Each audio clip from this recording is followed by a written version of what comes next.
11월 대선의 대면 사전투표가 세계 주에서 처음으로 시작됐습니다. 유권자들은 이른 아침부터 투표소를 찾아 한 표를 행사하는 등 뜨거운 열기를 보였습니다. 아마존이 내년부터 재택근무를 완전히 없애기로 했습니다. 하지만 직원들의 반발이 커지면서 적잖은 갈등이 예상되고 있습니다. LA 지역의 한 레스토랑을 방문했던 손님 10여 명이 살모넬라균에 집단 감염됐습니다. 정확한 발병 경로가 확인되지 않은 가운데 해당 식당은 임시 휴업 조치됐습니다. 연방식품의약국이 코에 뿌리는 독감 백신인 플루미스트의 자가 투여를 승인했습니다. 내년부터 집에서 독감 백신 접종이 가능해질 전망입니다.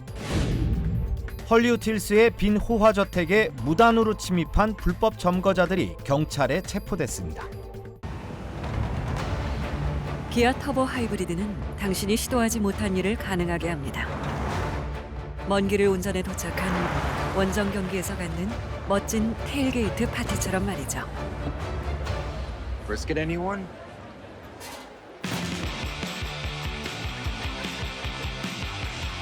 아직 해보지 못한 그 일을 해보세요. 더 뉴 기아 카니발 터보 하이브리드. Kia. Movement that inspires. 여러분 안녕하십니까? 9월 20일 첫 소식입니다. 트럼프 전 대통령에게 현직 대통령과 같은 수준의 경호를 제공하는 법안이 미국 하원에서 출석 의원 전원의 찬성으로 통과됐습니다. 비밀 경호국은 지난 7월 경호 실패와 관련해 결함이 있었다고 인정하면서도 위협 수준이 진화하고 있다고 밝혔습니다. 워싱턴에서 김재용 특파원입니다. 주요 대선 후보에게 현직 대통령과 부통령 수준의 경호 인력을 배치하고 자금과 자원도 충분히 제공하는 것을 골자로 하는 법안이 미국 하원에서 출석 의원 405명 전원의 찬성으로 통과됐습니다. The bill is passed and without objection the motion to reconsider is laid on the table. 트럼프 전 대통령에 대한 1차 암살 시도 이후 당국은 경호를 강화했지만 최근 2차 시도가 발생하자 경호를 강화하는 내용을 아예 법으로 규정한 겁니다. In America, elections are determined at the ballot box, not by an assassin's bullet. 법안을 발의한 하원의 여야 의원들은 상원의 처리와 함께 바이든 대통령의 서명을 촉구했습니다. 이런 움직임에 맞춰 비밀경호국은 오늘 경호 강화 의지를 밝혔습니다. 우선 지난 7월 1차 암살 시도 사건은 명백한 경호 실패라고 재확인했습니다. The Secret Service did not give clear guidance or direction to our local law enforcement partners. 담당 비밀 요원 등에겐 강력한 처벌을 내릴 거라고 덧붙였습니다. 다만 최근 발생한 2차 암살 시도건에서 보듯 위협의 수준은 진화하고 있다며 이에 대응하기 위해 추가 지원이 필요하다고 강조했습니다. In order to do this, we need additional personnel, technical assets, and equipment for the sustainment of immediate and future needs. 하지만 2차 암살 시도건에 대한 조사가 진행 중이기 때문에 이 결과에 따라 부실 경호 문제가 다시 점화될 가능성은 여전히 남아 있습니다. 워싱턴에서 MBC 뉴스 김재용입니다. 11월 대선을 앞두고 일부 지역에서 대면 사전투표가 시작됐습니다. 버지니아주와 사우스다코타, 미네소타 등 3개 주는 오늘 미 전역에서 처음으로 투표소를 개장하고 대면 사전투표를 진행했습니다. 각 지역 투표소에는 이른 아침부터 유권자들이 몰려 긴 대기줄이 펼쳐지는 등 이번 대선에 대한 높은 관심을 보였습니다. Early every day this week thinking 3 more days, 2 more days, today's the day. I couldn't wait to cast my ballot. I knew exactly who I was voting for. When I woke up this morning, I said, let me get up here and get it. 한편 미국 50개 주 가운데 47개 주가 사전 투표 제도를 운영하고 있으며 투표 일정이나 투표 기준 등 세부 진행 방식은 각 지역마다 자체적으로 운영하고 있습니다. 캘리포니아주의 성소수자 보호법을 강력하게 비판했던 일론 머스크 테슬라 CEO가 소셜미디어 X의 본사를 캘리포니아주에서 텍사스주로 이전했습니다. X는 최근 법원에 제출한 서류에서 X의 본사를 기존 샌프란시스코가 아닌 텍사스주 베스트럽으로 기재한 것으로 알려졌습니다. 베스트럽은 테슬라 본사가 있는 오스틴에서 30여 마일 떨어진 지역으로 우주기업 스페이스X와 터널 굴착 사업, 보링 컴퍼니 그리고 식품 보관 사업체인 보링 보데가 등 머스크 CEO의 자회사가 몰려 있는 곳입니다. 기존 X 본사가 있던 샌프란시스코의 건물은 현재 완전히 폐쇄된 것으로 전해졌습니다. 한편 머스크 CEO는 지난 7월 캘리포니아주가 학교 직원들이 학생의 성적 지향성을 학생의 부모에게 알리지 못하도록 하는 법을 제정하자 이에 반발하며 X의 본사를 캘리포니아에서 텍사스로 이전할 것이라고 공언한 바 있습니다. 뉴욕 맨하튼에서 청소년 1000여 명이 모여 기후행동을 촉구하기 위한 대규모 시위가 진행됐습니다. Friday for Future라는 청소년 단체의 학생 1000여 명은 오늘 브루클린 다리를 가로지르며 기후변화 대책 마련에 대한 시위 행진을 벌였습니다. 청소년들은 화석 연료 기업과 그 기업에게 자금을 제공하는 은행, 그리고 정치 지도자들의 기후변화 대응 부족을 규탄하고 변화를 촉구했습니다. The climate crisis is the most important issue of our time, and we're seeing that reflected in it being talked about.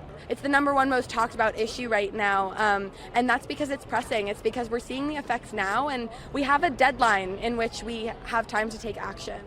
특히 이번 시위는 다음 주 월요일부터 연례 행사인 뉴욕 기후주간을 앞두고 계획됐습니다. 해당 단체는 뉴욕뿐만 아니라 베를린과 런던 등 세계 각지에서 활동하며 유사한 기후 시위를 벌이고 있는 것으로 알려졌습니다. 한편 국제에너지기구에 따르면 지난 2019년 이후 석탄에서 나오는 이산화탄소 배출량은 10억 톤가량 증가한 것으로 조사됐습니다. 캘리포니아주 얼바인 근처 고속도로에서 소방차가 전복돼 소방관 10여 명이 다치는 사고가 발생했습니다.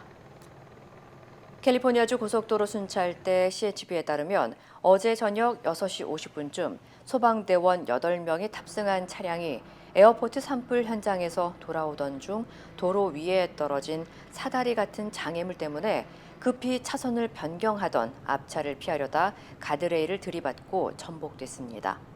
이 사고로 차량에 타고 있던 소방관 8명은 모두 병원으로 이송됐으며 이 가운데 6명은 중태에 빠진 것으로 알려졌습니다.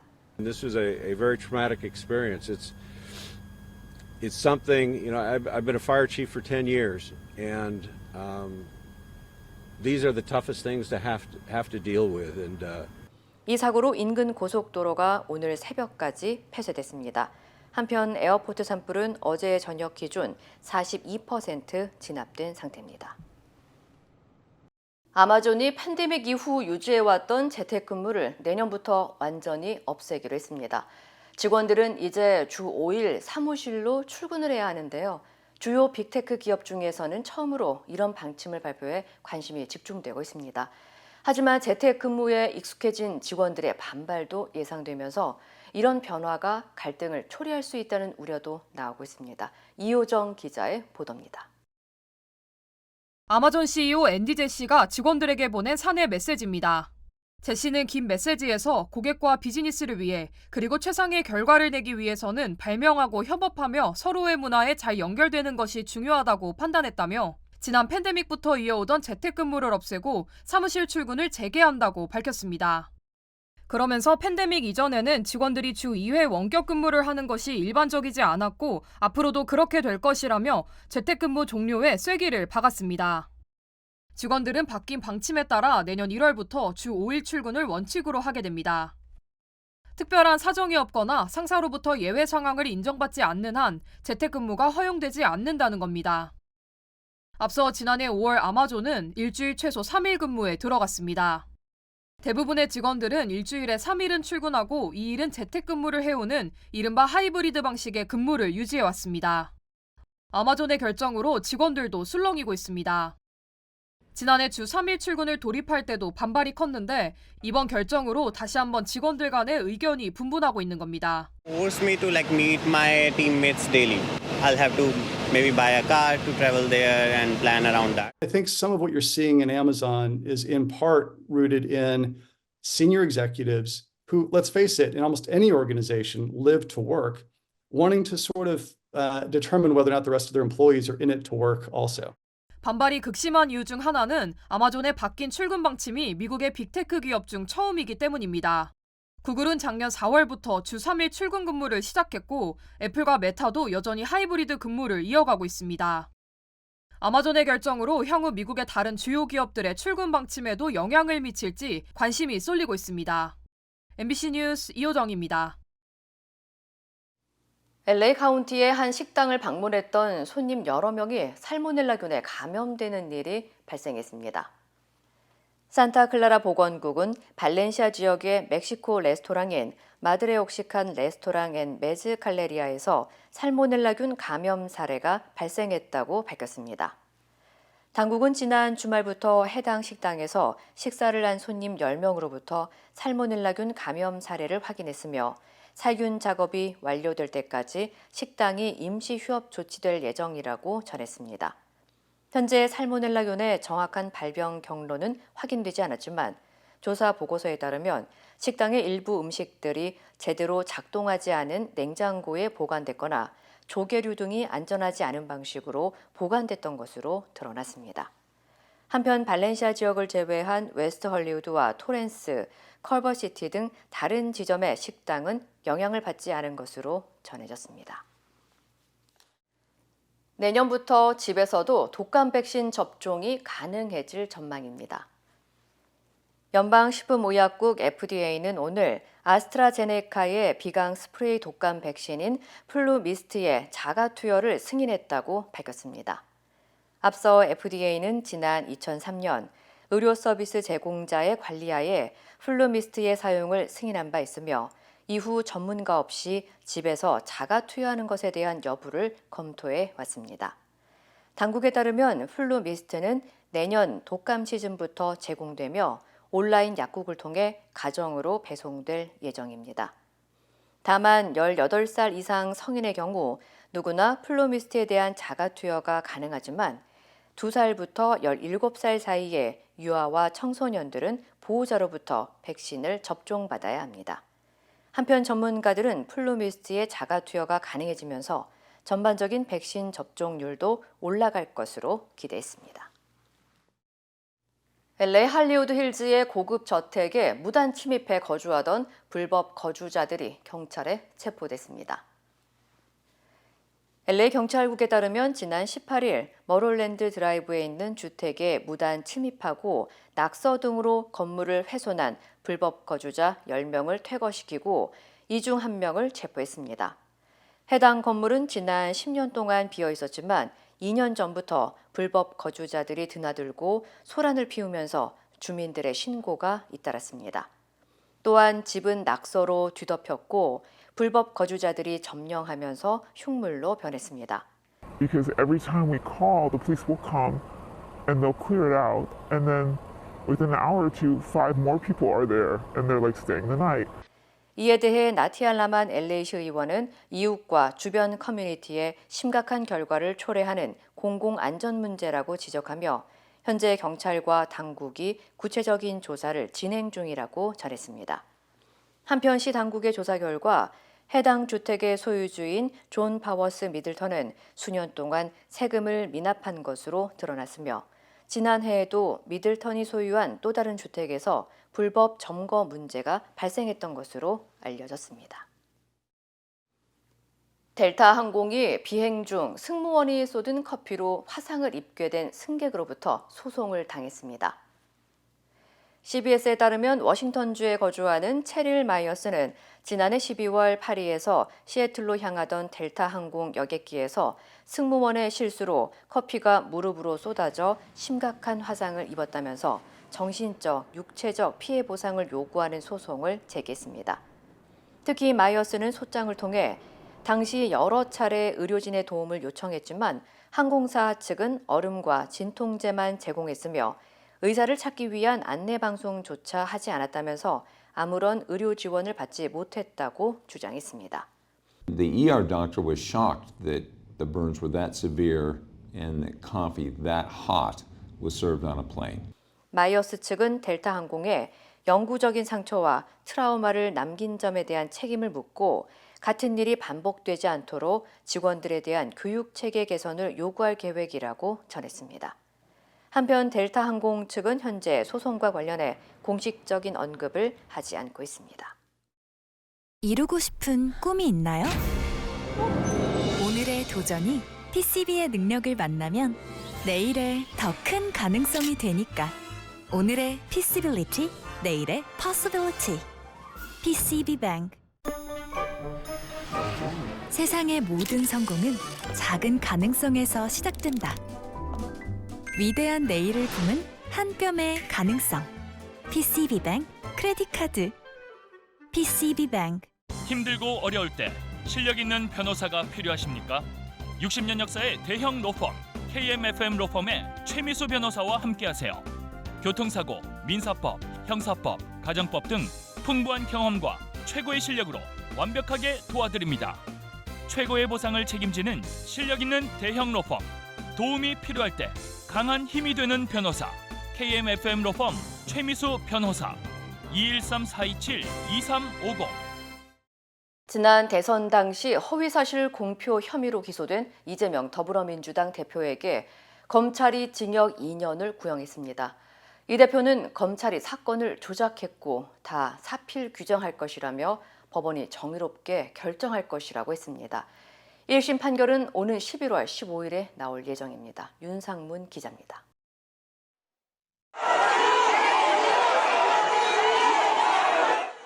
법원에 나온 이재명 더불어민주당 대표가 지지자들과 민주당 의원들 앞에서 검찰을 작심 비판했습니다.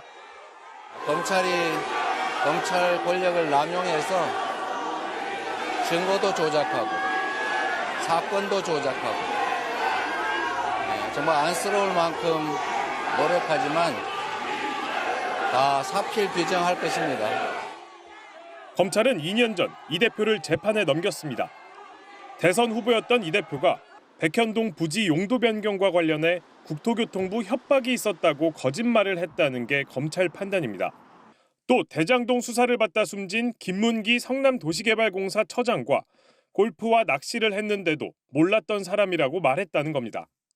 김문기 처장은 개인적으로 시장 재직 때 좀 아셨습니까? 아니면 어떻습니까? 제가 시장 재직 때는 몰랐고요. 예. 그러니까 뭐 하위 직원이었으니까. 검찰은 이 대표에게 징역 2년을 구형했습니다. 비리 의혹을 피하려고 김 전 처장과 관계를 부인하거나 국토부 공무원들에게 책임을 전가했다며 거짓말로 유권자 선택을 왜곡한 사람에게 지위 고하를 막론하고 엄정한 처벌이 필요하다고 했습니다. 이 대표는 최후 진술에서 모든 혐의를 부인하며 검찰 구형에 반발했습니다. 무슨 이익이 있다고 위험을 감수하며 거짓말을 일부러 하겠냐며 검찰이 하지도 않은 말을 함부로 만들어내 기소했다고 했습니다.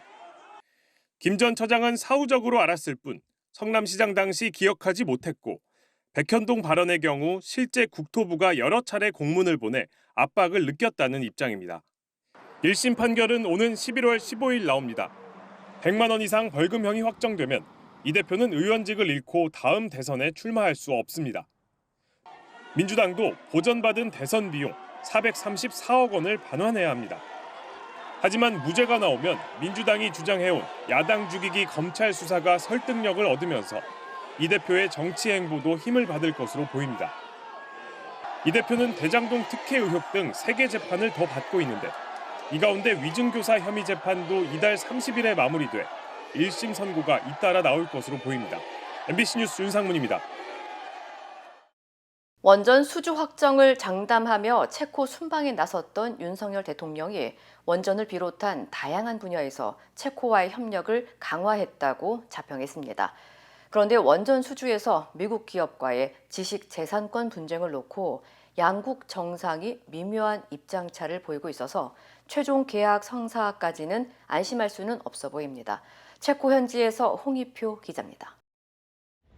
내년 3월 원전 최종 계약을 조기에 매듭지려 했던 체코 순방. 윤석열 대통령은 페트르 파벨 대통령과 페트르 피알라 총리와의 잇따른 정상회담에서 한국이 우선 협상자로 선정된 두코바니 원전 사업에 대한 최종 계약 의지를 강조했습니다. 최종 계약 체결까지 남은 절차가 순조롭게 진행되어 양국 간 미래지향적 협력의 모범 사례로 자리매김할 수 있도록 양국 정상은 원전 협력을 발판 삼아 산업과 에너지, 공급망 등 분야에서도 협력을 강화하기로 했는데 당초 원전 수주 확정이라는 목적에는 미국 웨스팅하우스와의 지식재산권 문제가 변수가 됐습니다. 미국 측과 잘 해결될 것이라고 낙관한 우리와 달리 체코 측 반응이 미묘하게 달랐기 때문입니다. Já pouze dodám, že samozřejmě dokud není podepsaná dohoda, tak nic není 100%. 윤 대통령은 4대 그룹 총수가 참여한 비즈니스 포럼과 현지 원전 기업 시찰 등을 소화하며 양국의 협력을 다지는 데 주력했습니다. 덤핑 수주 의혹을 제기한 야권 주장에 대통령실은 가짜뉴스라며 적극 반박했지만 국내에서 논란이 커진 김건희 여사의 공천 개입 의혹에 대해선 무대응으로 일관했습니다. 영부인으로서 공식 일정을 소화한다는 점을 부각하며 김 여사로 인해 순방 성과가 희석되는 걸 막으려는 것으로 보입니다. 윤 대통령은 원전을 비롯해 경제와 안보 등 다양한 분야에서 체코와의 협력을 강화했다고 자평하며 한국 시간으로 오늘 귀국길에 오릅니다. 하지만 출구가 보이지 않는 의정 갈등과 공천 개입 의혹까지 더해진 김건희 여사 특검법 등 귀국 후 마주할 현안이 산적해 있습니다. 체코 프라하에서 MBC 뉴스 송희표입니다. 일제 강제동원 피해자 양금덕 할머니에 대해서 국가인권위원회는 2년 전에 피해자들의 권리 회복에 힘쓴 공적을 들어 국민훈장을 수여하는 방안을 추진했습니다. 그런데 훈장을 받기 직전 외교부가 이견을 내면서 이는 없던 일이 됐습니다. 양소연 기자입니다. 일제 전범기업 미쓰비시중공업 항공기 제작소에 동원돼 강제 노동에 시달렸던 양금덕 할머니. 하나도 안 잊어버려요. 지금 우리가 자작으로 가? 길을 알아서 자작으로 가? 2022년 12월 9일 인권의 날에 국민훈장 모란장을 받을 예정이었습니다. 그런데 갑자기 무산됐습니다. 외교부 반대로 안건이 국무회의에 오르지 못했기 때문입니다. 훈장이 무산된 시점은 강제동원 피해자에 대한 배상금을 일제 전범기업이 아닌 국내 재단이 주도록 하자는 정부의 제3자 변제안이 공개되기 한 달 전. 당시 외교부는 일본을 고려한 건 아니라고 했습니다. 외교를 고려는 있지 않습니다. 서훈을 추진한 인권위와 외교부 간 사전 협의가 없었기 때문이라는 해명이었습니다. 서훈 수여 문제는 그 관계부처의 사전 협의가 필요한 사안이라고 판단하고 있습니다. 그런데 해명과 달리 외교부는 협의하자는 제안조차 하지 않았습니다.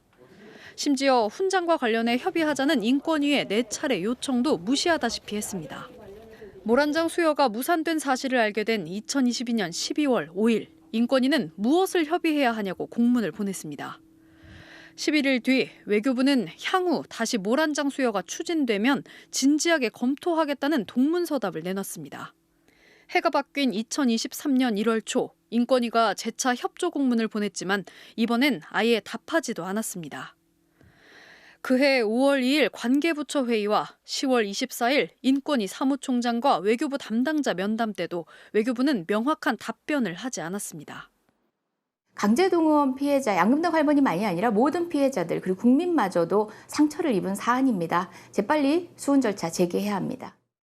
외교부는 내부 검토 중이므로 이와 관련한 자세한 내용은 공개하기 어렵다고 밝혔습니다. MBC 뉴스 양소연입니다. 기아 터보 하이브리드는 당신이 시도하지 못한 일을 가능하게 합니다. 먼 길을 운전해 도착한 원정 경기에서 갖는 멋진 테일게이트 파티처럼 말이죠. Brisket anyone?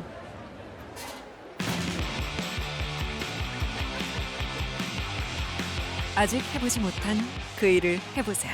더 뉴 기아 카니발 터보 하이브리드. Kia. Movement that inspires.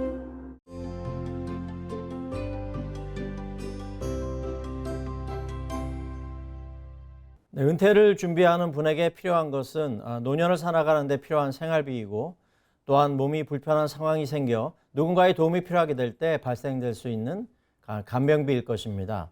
이러한 비용의 필요성에 대하여 손님과 이야기를 나누다 보면 어떤 분은 일반 건강보험이나 메디케어 또는 메디칼이 있으므로 문제가 없다고 하시거나 건강하기 때문에 필요 없다고 하십니다. 또한 부모님들도 그런 걱정 없이 잘 지내다가 돌아가셨고 자식들도 있는데 문제될 게 없다고 하십니다. 그리고 몇몇 분들은 현재 가지고 있는 돈으로 충분히 그런 상황에 대비할 수 있다고도 하십니다. 오늘은 이런 내용들에 대해 롱텀 케어에 대해 대비하는 것이 왜 필요한지 설명을 드리도록 하겠습니다. 첫 번째는 일반 건강보험은 병원 입원이나 수술 등에 대한 비용만 커버해 줄 뿐 롱텀 케어에 대한 비용은 커버가 안 됩니다. 메디케어의 경우에는 양로시설에 대하여 100일까지만 커버해주고 100일이 넘으면 커버가 안 됩니다. 메디칼을 받으시는 분들은 일단 받게 되면 본인 사망 시 에스테이트 리커버리 프로그램이라고 하는 것에 의하여 대갚아야 하는 상황이 생길 수 있습니다.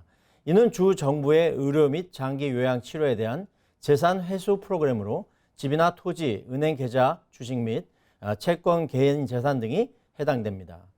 두 번째는 2022년 미국 통계에 의하면 65세 이상 된 부부의 경우 본인이나 배우자가 롱텀 케어를 받을 확률이 91%라고 합니다.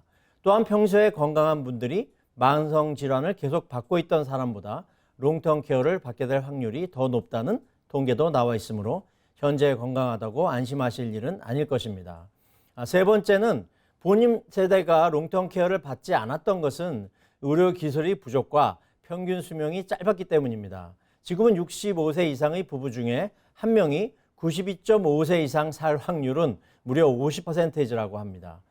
실제로 2024년 미국인의 평균 수명은 여자 86.2세, 남자 81.7세입니다. 네 번째는 현재 가지고 있는 자산으로 충분하지 않을 수 있다는 것입니다. 주마다 다르겠지만 롱텀 케어에 필요한 비용은 2024년 캘리포니아주를 기준으로 홈케어의 경우 44,000달러, 가족이 돌보는 경우 5만 달러, 어시스티드 리빙의 경우 77,000달러, 널싱홈의 경우 13만 달러 정도 됩니다. 이 비용은 해마다 계속 증가하고 있어 웬만한 자산가가 아니시라면 감당해내기는 어려울 것입니다.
이상으로 9월 20일 금요일 뉴스를 마칩니다. 시청해주신 여러분 고맙습니다.